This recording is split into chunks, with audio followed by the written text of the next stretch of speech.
This is Brother Teacher. You know what these are? These things here? Collard greens, vegetables. Why is it that we have such a hard time with eating vegetables? It's the most natural thing you can eat. Let me show it to you again. Collard greens. That's just one thing I wanted to show you. Hold on, I'll be right back.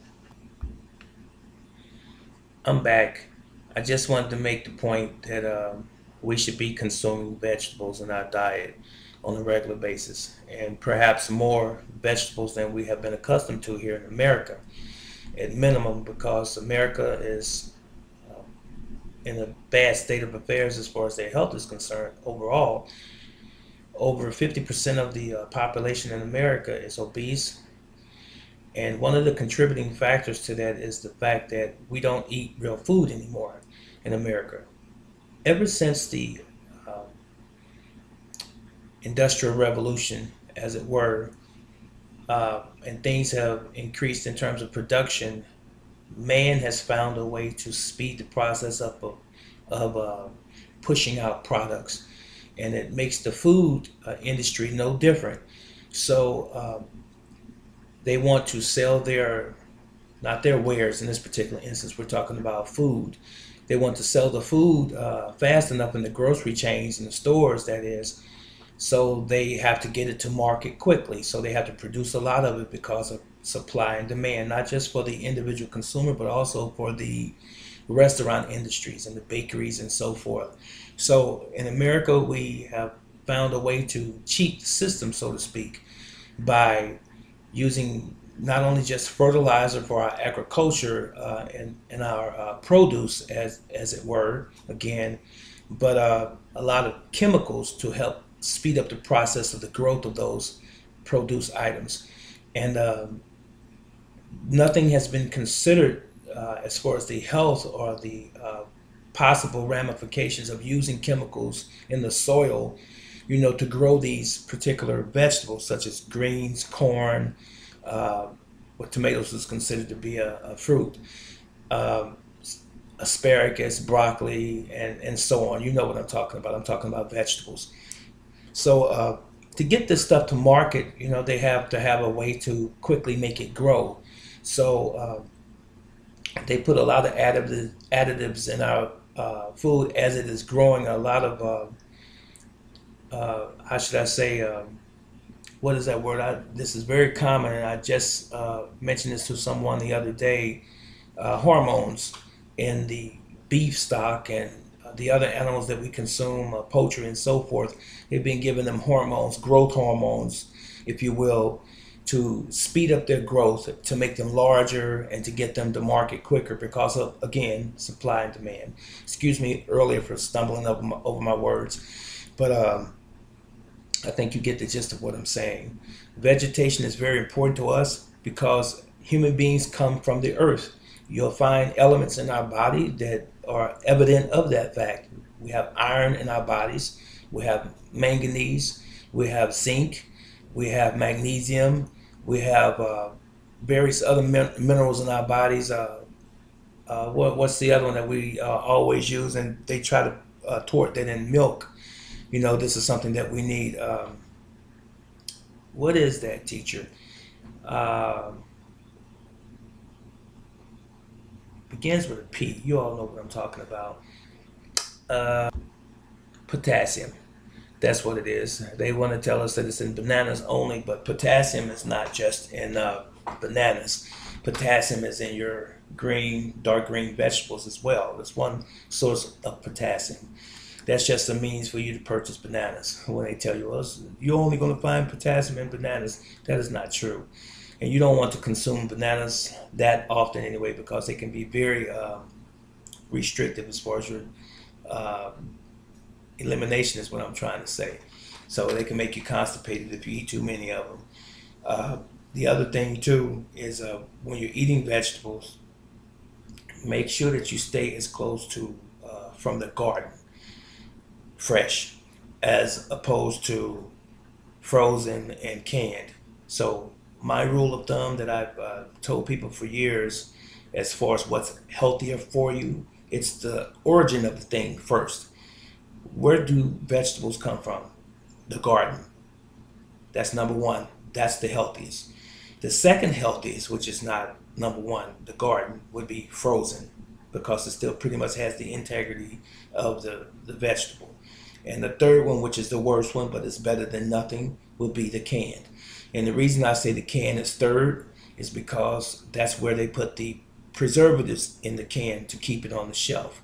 You vacuum pack the can closed in liquid water, and then you have a lot of sodium and some other things inside of the can to keep that vegetable or that fruit or whatever the case is on that shelf in that store that much longer, so that you can ensure that you get a sale from that item. Because if you look at biological food, as it were, uh, if you have greens, beets, celery, lettuce, cabbage, and you let them sit out in the sun for a couple of days, they begin to rot right away, waste away. But when you package those things in a freezer, they last several weeks, maybe even a month. If you package them in a can with preservatives, or you have sodium, which is salt, inside the water, and the can is vacuum packed, they can stay on the shelf as long as a year or two. And that's crazy, really, when you think about it, to keep something that's supposed to be food that grows out of the earth alive that long after it has already been harvested. But anyway, I just wanted to let you know that we should all continue to ingest as much vegetation as possible, not to just mean or focus on vegetables only, but vegetation is also fruit. Anything that grows from the earth is vegetation. So fruit, herbs, nuts, grains, and regular vegetables, everything that spans the whole gamut of what vegetables and fruits and herbs are. We want to try to consume those things that are consumable for us as human beings, and stay away from a lot of the processed foods. Now, because we live in America, we are sort of victim to the industry, as it were. But we need to put on our big boy pants and our big girl pants and gird up our loins, if you will, and just make some healthy choices and decisions in our lives, and understand that those things are not healthy for us. Those processed things, they are quick fixes. It's like when you have a headache and you take an aspirin. That's a quick fix. You have to go to what's causing the headache, because after the aspirin or the medicine wears off, the headache is still there, and whatever the thing is that caused the headache. Same thing is true when you're eating food. If you're eating things that your body doesn't identify with, such as a slice of apple pie that's been cooked or baked, no nutrition in it, a bag of barbecue potato chips, a chocolate candy bar with caramel in it, this is not real food. This cannot sustain you long term.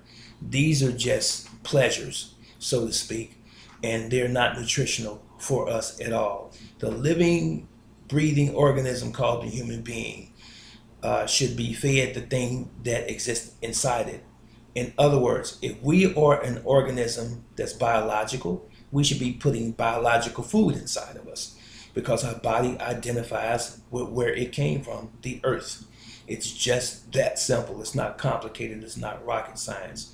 Now, as far as meat is concerned, I would encourage you today to just be a little bit more studious about where you get your meat from. That means your beef, your pork. I don't eat pork, but if you elect to eat pork, your poultry, your fish, and so forth, be aware of where it comes from, how it is harvested or raised, this type of thing, and try to cut down on the fat in your beef especially, and eat as much baked food as possible and less fried, and eat as little beef as possible because of heart disease, and the fat content of beef being higher than any other types of meat for the most part, such as your fish and your poultry.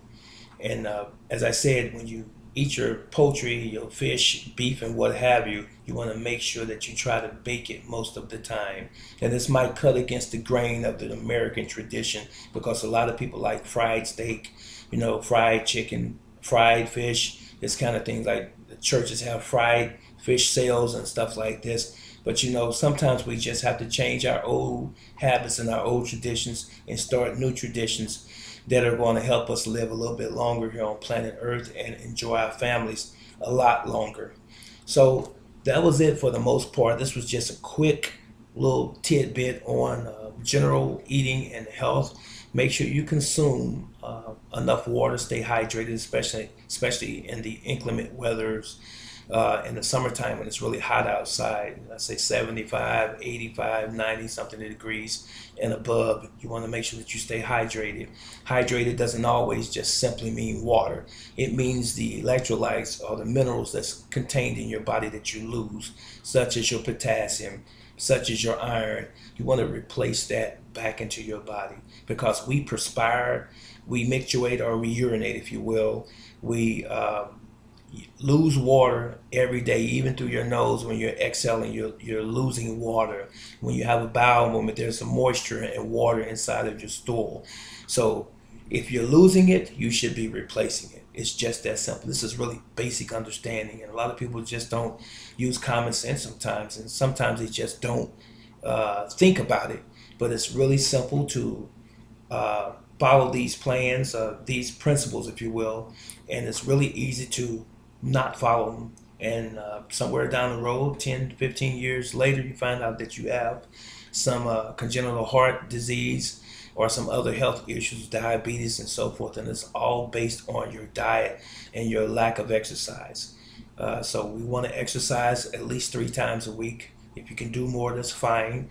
At least 30 minutes of meaningful exercise. I'm not talking about walking down the street to the mailbox. If that's all you can do, that's okay. But human beings are supposed to walk. So that's a normal activity. That's not real exercise.